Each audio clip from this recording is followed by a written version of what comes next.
All right, it is a happy Monday. We will have an episode here today of Red Sox Now, despite the Red Sox being out of the playoffs. These might not be as long of episodes as the previous ones because obviously no Red Sox baseball. There is still baseball going on. So we'll pick some things. We'll see how long we do this here in the offseason.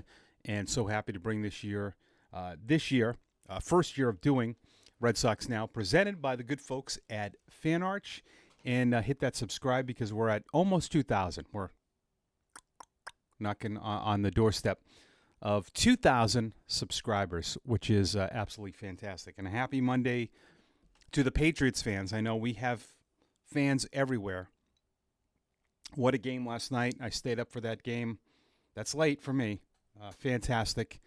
And, just like baseball, people here were very dramatic about they needed to make wholesale changes in the offseason. And my feeling was if they just added a few pieces and they fixed the line, Stephon Diggs and the coaching has changed it. Football's interesting, too. I want to stay on football for a little bit because Cam Ward, they give quarterbacks wins, got the strangest first win of anybody's NFL career. He threw an interception that was fumbled and then returned. And then one of their running backs did the old Leon Lett thing. So, crazy day. I know we got NFL fans, so we're allowed to talk about that.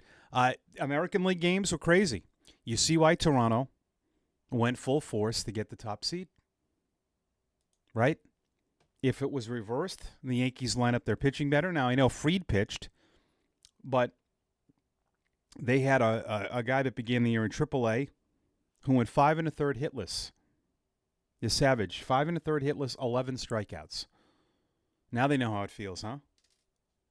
But the Yankees, I'll give them credit. They rallied back in that game. But Toronto leads 2-0 going back to New York tomorrow. And Seattle won a nail-biter. They won a start made by Skubal. And that series is tied at 1. But I want to talk about this. What was everybody's feeling going into the postseason about Detroit?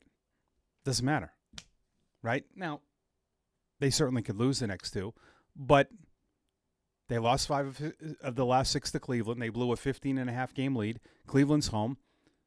They're 2 games away from going to the American League Championship Series. I've tried to stress on this show that there's a lot of lasting impressions sometimes in the moment that fans latch onto. Players don't care. None of these players care about what happened on the Tiger side because it happens. It happens. I'm sure Tiger fans are going to question. They took Skubal out after 97 pitches. Now, I don't know if that, I didn't watch the game. I don't know if that's something, where he was tiring, but Finnegan had been good. I would have left him in. But that's the whole, woulda, shoulda, coulda. National League resumes tonight. Dodgers at Phillies. Ohtani struck out 4 times in Game 1, but he got the win on the mound. Just ridiculous. And Chicago at Milwaukee. The teams that were off have not shown any rust at all. I know Philly lost, but they look good. But Milwaukee scored 9 runs. And I still think that will be a good series. That's a great matchup. Midwest, that's not far away. You can get to Chicago to Milwaukee. I lived in the Midwest for 2 years, and that's not a bad drive to Milwaukee from Chicago. But that was pretty cool. All right, let's get to some Red Sox stuff. Bregman has not officially opted out. He has to remain with the Red Sox. That is priority 1. I can't believe, I did a video on this, how many people I am seeing say, let him go, don't give him a lot of money. It is very interesting because there are fans that are so up in arms about the ownership not spending. And it's a weird reaction. And again, it goes to your lasting impression of him. The guy was supposed to miss 12 weeks. He came back 5 weeks earlier. In professional sports, that's not normal. It's not. And did that hurt him? Yes. Did it hurt Story missing time? Yes. Did it miss Yoshida? Yeah. Giolito? Yes. Bayo? Yeah. At the beginning, all these guys that were hurt at any pockets of time, when they came back, they weren't right away. But so I think a lot of, and I see even Chris Cotillo he put something about potentially moving on, but it was his point, and everyone took it as that's what the Red Sox were saying. It was his. Yes, he's getting older. I know all that. You have to step back from the situation and look at that position. In baseball, you have to be good at catcher, short, third, second, but short and third and center. If you decide to move on from him, you better have a plan. We already went through having the worst defensive third baseman endeavors. Who could hit? And remember, all of that stuff, and if you're new to the program, this has been my take on that. That was Devers not getting better, kind of forced, there were a lot of things that forced their hand. But that is a position where, and I heard this the other day on the radio. Well, yes, he's elite defensively and he's good in the clubhouse and he's a leader and all, but that's not worth it. Yes, it is. That is all part of the money. And I have not heard any better solutions. And I'm not saying that you just do things because you don't have a better solution. What was the solution with Sandoval? Why did that cost you that kind of money? Because you counted on Middlebrooks and Giacchini to be your long-term third baseman, and they didn't work out, right? You had no third baseman. That's why Sandoval cost you that kind of money, because the agent knew. It's not that hard to figure out. It's a game with all those guys. That's why you lost all your leverage there. Bregman he had a setback this year. Yeah, and he wasn't great, but I don't see a better option in the club. Meyer's great defensively. You really want to go into next year with him. He's not going to hit the top of the order. Bregman is a top of the order player. 2, 3, 4 hitter. Elite defensively. Not just great at third. He's elite at third base. Now, what about Nolan Arenado? Okay. So what do you think? Heim's going to just hand you Nolan Arenado and we want to go? Are we sold? Why would we do that? You have the guy, and this is a lasting impression of what happened at the end of the season, and I think some of you are sour on it. It makes absolutely zero sense to move on from him. 0 cents. No one's going to convince me. You won't. Think about it. You're going to move on from a guy that's been in the playoffs 9 straight years. He's part of the glue. Your best player loves him. That should say something.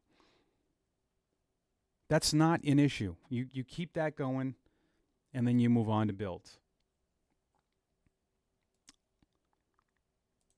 I've talked about the future being bright with all the young guys going forward, but I do want to talk about first base. I know that we're all, this is what happens. Alonso, Schwarber, yeah. Think about that. Alonso's Boris. If you do a deal with Bregman, Alonso's 30. I get we're in a home run deficiency because of the playoffs. It's the lasting impression. Oh, we got to go sign a home run hitter. Okay, maybe, but let's not get too crazy with that. Does that really make sense to give him 5 or 6 years at 30 years old, north of 30? Right? You don't have a first baseman in Boris's head. You think Boris is going to play good with you? You have no first baseman. Oh, we can bring Casas back. Oh, Casas, my client's better. What do you think that's going to cost you? Does that make sense? I don't know. Part of me says it doesn't. I'd rather trade for Joe Ryan and give him an extension. Tristan Casas could be your first baseman again. Injuries. Now, if he comes back, it's going to take him some time. But I think that's more of, if you go out and give Pete Alonso, $35 million for 5 or 6 years, that is going to be complete reactionary to what happened. Now, it might make sense. It might make sense, but I'm not completely sold on that yet. Schwarber? Yeah, he's a lot like Bregman. I'd be okay with that. And yes, it's not my money, I know that, but it's the commitment to a guy. And I don't know. I don't know for that position if it's worth it. He's still 170 strikeout guy a year. The home runs, though, they definitely need that. We know that. But the offense looks a lot different without Anthony and an injured Bregman at the end of the year. It looked completely different. So we'll see. And there could be other options.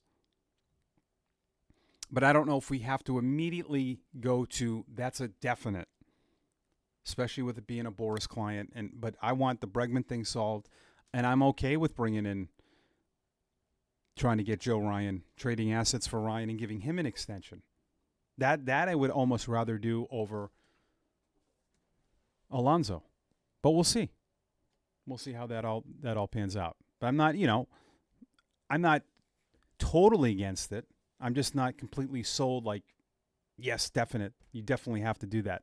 Because I just know how those negotiations are going to go. And you could get 30 home runs out of Casas. You could. You might not. They'll make that decision. They'll know if that's someone they think that can play going forward.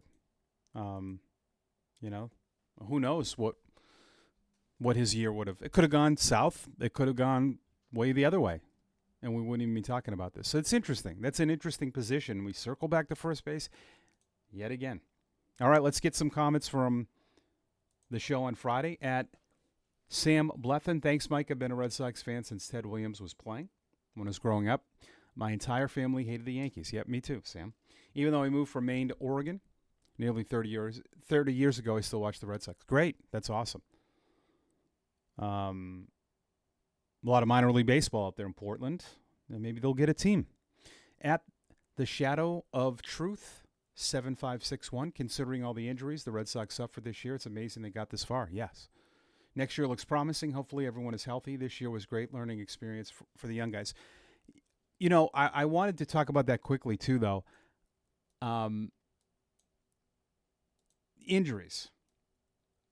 We don't want to have another year like that, though. So at some point, if we continue, and it's not just here.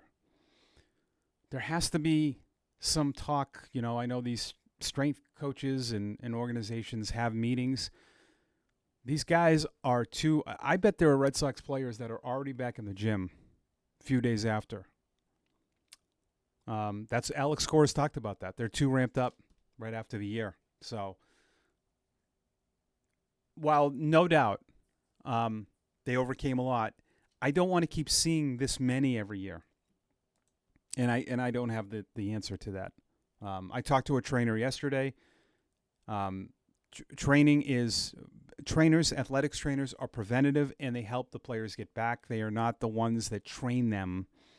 A lot of people think that trainers are training the players. That's not what they do. They all have their own people. They do have a strength coach in the team, but these guys all have their own workout programs. They're not. The training staff is not giving them. It just doesn't work that way. I'm sure we have some trainers that are on here that can explain it as well. As a New York sports fan, this is from at Carlos Vasquez-P4C. I respect the Boston sports teams who are respectful people. To the haters in the rivalries, aren't we all Americans united or not? Yeah, but in sports, no. And Carlos, if you've ever been to Michigan or Ohio, that rivalry is crazy. That to me is the biggest rivalry in sports, because I've lived in that area and I always thought it was Red Sox Yankees, but that is state to state. When Michigan people do not like Ohio people. Like it is deep routed there, and pretty incredible.